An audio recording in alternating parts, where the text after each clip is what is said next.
A second contributor to volatility is conflict in a globalized world. Consequences spread far beyond the immediate geography. The ripple impact of what is taking place right now in the Middle East is still not entirely clear. A second contributor to volatility is conflict in a globalized world, where consequences spread far beyond the immediate geography. We have already experienced this in respect of Ukraine. The ripple impact of what is taking place right now in the Middle East is still not entirely clear.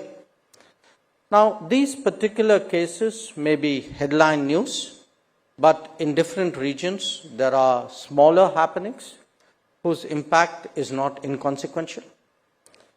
In the domain of violence, there is also the less formal version, if you would, that is very pervasive.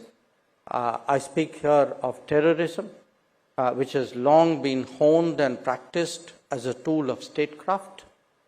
The basic takeaway for all of us is that given the seamlessness of our existence, any expectation that conflicts and terrorism can be contained in their impact is no longer tenable.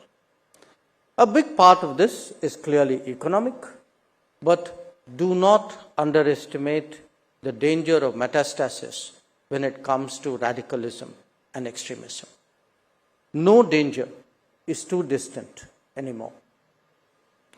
Now, speaking of dangers, it is necessary to also look at the directly disruptive impact of climate events on the international economy. We have long debated that climate challenges as a trend undermine the well-being of our planet.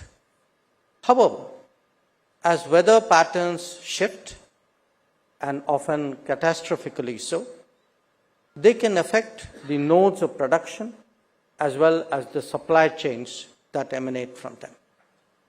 Given the increasing frequency of such weather happenings, this is now a risk that we need to build into our calculations.